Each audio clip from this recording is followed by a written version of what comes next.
அனைவருக்கும் வணக்கம். இன்னைக்கு நடந்துட்டு இருக்கிற அரசியல் காமெடியெலாம் நல்லா பார்த்துட்டு இருப்பீங்கன்னு நினைக்கிறேன்.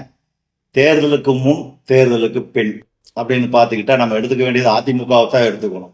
ஆனால் திமுகவில் அப்படியே தான் இருக்காங்க. அதிமுகவில் தான் பிரச்சனை. தேர்தலுக்கு முன் அப்படின்னு பார்த்தீங்கன்னா அதிமுக வந்து ஒரே கட்சியாகவும் ஒரே இயக்கமாகவும் இருந்தது.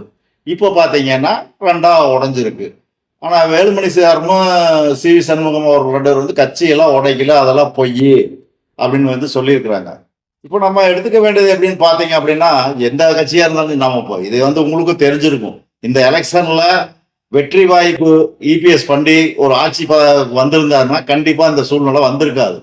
இப்போ பார்த்தீங்கன்னா தோத்துட்டாங்க. அது 3வது இடத்துக்கு போயிட்டாங்க. நிறைய இடங்கள்ல டெபாசிட்டே போயிடுச்சு. இதை விட வேடிக்கை பார்த்தீங்கன்னா அமமுக இருந்து ஒரே ஒரு எம்எல்ஏ அவருமே வெளியே வந்துட்டாரு, விஜய் அவர்கள் போயிட்டாரு. இப்போ காரணம் என்னன்னா பதவி தான் மெயின் இங்க பிரச்சனையே. நம்ம யாரையுமே சும்மா குறை சொல்ல முடியாது. இப்போ எஸ்பி வேலுமணிவோ அல்லது சி.வி. சண்முகத்தையோ யாருமே நம்ம வந்து குறை சொல்லவும் முடியாது. ஏன்னா பணம் இல்லாமல் இங்கே ஒன்றும் நடக்காது. தேர்தலில் அவங்க நின்று வெற்றி பெற்றதுக்கே பணம் தான். எல்லாமே ஏடிஎம்கே ஆகட்டும் டிஎம்கே ஆகட்டும் எல்லாம் பணம் கொடுத்து தான் வந்தாங்க, அதனால தோத்தாங்க. இப்போ விஜய் ஒன்று தான் பணம் இல்லாமல் வந்திருக்காப்புல. இது வரைக்கும் பணம் கொடுத்தே பழக்கப்பட்டது அதிமுக திமுக 2 பேரும். அது முதல் தொடக்கி வச்சது திமுக, உங்களுக்கே தெரியும். திருமங்கலத்தில் அழகிரி அந்த வேலையை முதல் உதயசூரியன் மாதிரி ஓப்பனிங் பண்ணி விட்டாரு. அது தொடருது. இப்போ பார்த்தீங்கன்னா இபிஎஸ் உடைய கை ஓங்கி இருக்கான்னா கட்சி ரீதியே இப்போ அவருடைய பலம் அப்படியே இருக்கு. இப்போ என்ன நடந்துட்டு இருக்குன்னு பார்த்தீங்கன்னா வேலுமணி இவங்க எல்லாருமே பிரிஞ்சு வந்திருக்காங்க. ஒரு 22 23 எம்எல்ஏ 24 எம்எல்ஏ பிரிஞ்சிருப்பாங்க. எடப்பாடியாருக்கு 23 எம்எல்ஏ சப்போர்ட்ல இருக்கிறாங்க. இது வந்து இதனால வந்து எடப்பாடியார் பிரச்சனை ஒன்றும் கிடையாது. எம்எல்ஏவால ஒரு பிரச்சனையும் கிடையாது. நாளைக்கு எடப்பாடியார் வந்து செயற்குழு கூட்டணும்.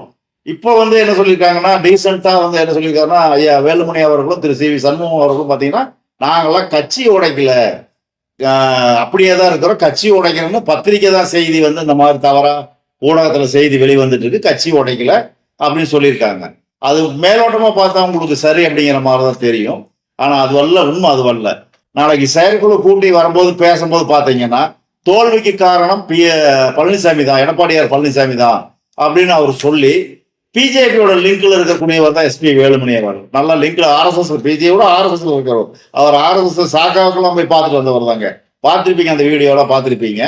லிங்க்ல இருக்கிற அந்த ஆதரவோட கட்சி 2ஆக உடைக்கிறதுக்கு என்ன வழின்னு பார்த்துட்டு, அதாவது கட்சியை உடைக்க மாட்டாங்க, கட்சி இவங்க வசப்படுத்துவாங்க. எடப்பாடியார் எப்படி வந்தாருங்க, அந்த கூவத்தூர் காட்சியில் அரங்கேற சொல்லுங்க, அதுக்கு ஒரு வாய்ப்பு போகணும். அதே மாதிரிதான் இப்போ கூவத்தூரா பாண்டிச்சேரியான்னு தெரியல நடக்கும், ஒரு சினிமா காட்சியில் அரங்கேறும். ஏன்னா கட்சியிலிருந்து தான் பலத்தின செயற்குழு உறுப்பினர்களை தான் தேர்ந்தெடுக்கணும். பொதுக்குழுவை செயற்குழுவா கூட்டி தேர்ந்தெடுக்கணும் பொதுச் செயலாளரை, எம்எல்ஏ தேர்ந்தெடுக்கிறது இல்லை. அதனால இதுல வந்து அப்படியே டீசெண்டா பெரும்போக்கா அவங்க அப்படி சொல்லியிருப்பாங்க. ஆனா செயற்குழு கூட்டினா உடனே தோல்விக்கு காரணம் பழனிசாமி தான் அப்படின்னு எல்லாரும் ஒன்று சேர்ந்து குற்றம் சாட்டுவாங்க. குற்றம் சாட்டி அதனால அந்த பதவியிலிருந்து அவரை எடுத்துட்டு அந்த பதவிக்கு வேற ஒருவரை கொண்டு வரணும் அப்படிங்கும் போது முன்மொழியணும் அப்படின்னு சொல்லும் போது அதுல சி.வி. சண்முகமோ அல்லது எஸ்பி வேலுமணியோ இவங்கள யாரோ ஒருத்தர் வந்து முன்னாடி பொதுச் செயலாளர் பொறுப்புக்கு வருவாங்க. அதுக்கு பின்னாடியில பிஜேபி பக்கவாதத்தையே வாசிக்கும். அது உங்களுக்கு நல்லா தெரியும். அண்ணாமலை வந்து பேசியிருக்கிறதெல்லாம் நீங்க பார்த்துருப்பீங்க.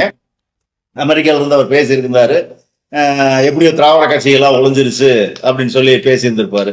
இப்போ கிட்டத்தட்ட பார்த்தீங்கன்னா தாவேக்காவுக்கு அவங்க ஆதரவு கொடுத்துருக்குறாங்க, ஆளுங்கட்சி அப்படிங்கிற ஒரு முறையில் இருக்கு, கொடுத்துருக்குறாங்க. அதே மாதிரி விஜய் வந்து எஸ்பி வேலுமணி சி.வி. சண்முகத்தை தான் சந்திக்கிறாரே தவிர இபிஎஸ் அவரை சந்திக்கல. அது நல்லா தெரிஞ்சுக்கணும். அதனால பெரும்பாலும் பார்த்தீங்கன்னா இபிஎஸ் கை இப்போ ஓங்கி இருக்கிற மாதிரி தெரிஞ்சாலும் அவர் பலவீனமா தான் இருக்காரு. அதாவது கட்சி உடைக்கப்படுமா அப்படின்னா அது சந்தேகம் தான். ஆனா இபிஎஸ் உடைந்து போவாரானா கண்டிப்பா உடைந்து போவார். அதுக்கு தான் அதிகமான வாய்ப்பு இருக்கு. இபிஎஸ்னால வந்து தனிப்பட்ட முறையில ஒரு வெற்றி வாய்ப்பு அவருக்கு இப்போதைக்கு வந்து யாரும் சப்போர்ட் இல்லை. அவருக்கு பிஜேபி சப்போர்ட் பண்ணாது. அன்னைக்கு பண்ண பிஜேபி இன்னைக்கெல்லாம் கண்டிப்பா சப்போர்ட் பண்ணாது. ஏன்னா எங்கேயுமே பச்சை இருக்கிற பக்கம் தான் விட்டுவான்னு சொல்லுவாங்க. அதாவது பணம் அதிகாரம் அவங்க தான் வெல்லுவான்னு சொல்லுவாங்க. இனிமேல் பாத்தீங்கன்னா இது மாற்றம் ஏற்படும். இபிஎஸ் தூக்கி எறிஞ்சிருவாங்க, அதுதான் நடக்கும். அதுக்கப்புறம் காட்சிகள்லாம் நிறைய அரங்கேறும். கூவத்தூரா பாண்டிச்சேரியா எங்க ரெசார்ட்டு யார் ரெசார்ட்டு என்னங்கிறது யாரும் வரும். அப்போ திருப்பி செயற்குழு உறுப்பினர்லாம் கடத்திட்டு போய் வச்சு இந்த மாதிரி எல்லாம் பண்ணி ஆட்சிக்கு ஒருத்தர் மீண்டும் பொதுச் செயலாளர் பதவிக்கு வருவாங்க. ஆனா அப்படி வருதா அல்லது பிஜேபி சுவாகா செய்தானா, சுவாகா செய்யற அளவுக்கு அவ்வளவு சீக்கிரம் வாய்ப்பு இல்லை.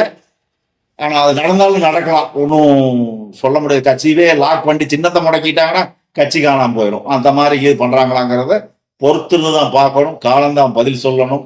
நன்றி, வணக்கம். மீண்டும் அடுத்த ஒரு காணொளியில் நான் உங்களை சந்திக்கிறேன்.